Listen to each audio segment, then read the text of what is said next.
So what's the Grape Explorer talking about today? So we are back to Italy, and what I really wanted to explain, because I'm very, very passionate about Italian wines, but there are so many grapes that exist in Italy that it's quite intricate and quite complex.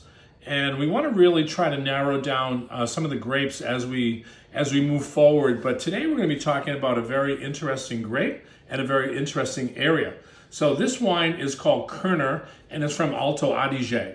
If you're not really familiar with the Alto Adige, of course we broke out our big map here, and all the way to the top here, you see this purple area right here, and this is Alto Adige, and you can see Austria here, and you can see Switzerland here. Yes, this is mountain area, and it's very famous for the mountain range called the Dolomites.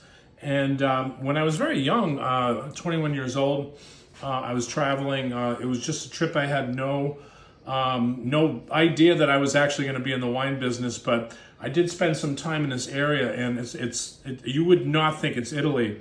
It's they call it kind of the Tyrolean Alps, so it's very German or very Swiss, but of course it's Italy, and we have to explain it as such. But we really wanted to talk today about this very, very interesting grape. And this area, of course, is very famous for Pinot Grigio. So a lot of people know Pinot Grigio from Alto Adige, Alto, being very high vineyards.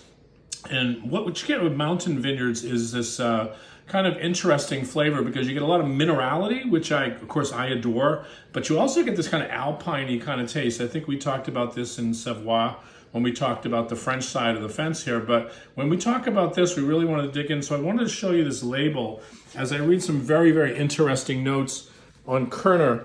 The grape Kerner is named after a German physician, poet, and wine enthusiast, Justinus Kerner, and the varietal originated in Germany, and it was crossed between a grape called the Trollinger and the Riesling grape, and the goal was to create something more adaptable to the region's very, very harsh climates, meaning this area gets extremely cold, obviously because you're so close to the Swiss Alps here, and this very, very high mountain range. Again, the Dolomites, not a lot can actually grow at this level here because the temperatures are very severe. The winters are obviously, very severe. There's a lot of skiing there in the wintertime. But this is a grape that's really, really interesting. I wanted to spend some time because, of course, again, I don't have to educate you on Pinot Grigio. The world really knows this grape. It's very, very famous, and it grows all over Alto Adige. But when you start getting into Alto Adige, you start getting a lot of German grapes, and they're very, very interesting.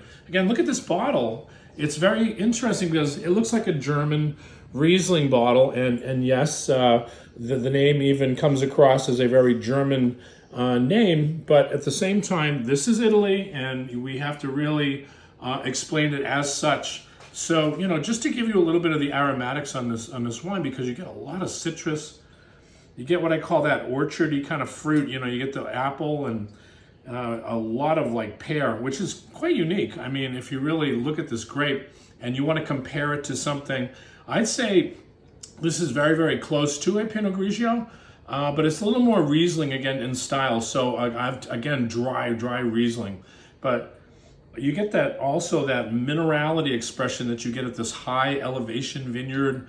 You're getting a lot of that mineral tone, that very bright mineral that just leaps up at you, and it's almost that acidity that you can smell, that soil composition here, which is really, really unique. Let's taste this wine. Because I think that I want to explain a little bit of the flavor profile.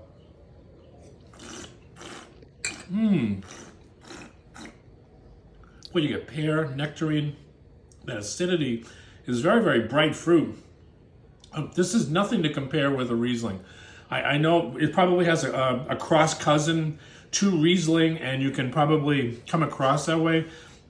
But this is a wine that I would say is very akin to Pinot Grigio, but is very, very dry, but wonderfully mineral, bright acidity. So the wine just smooths across the palate. But this is a wine that is for the adventurous. Now, I say that because you're not going to be able to find Kerner in every retail store. Certainly restaurants, if you even go into an Italian restaurant, you might be surprised and shocked to see a Kerner on there. But I'm bringing this out because, again, I don't need to educate you on Pinot Grigio or any of these other grapes that are very famous.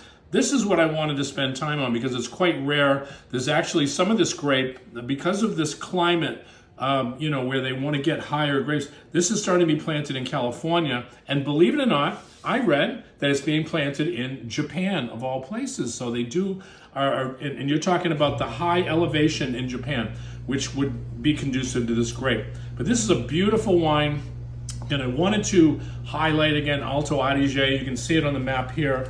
This is Hugh Johnson's book that goes into really big detail concerning these vineyards, and we call these vineyards high elevation with an altitude.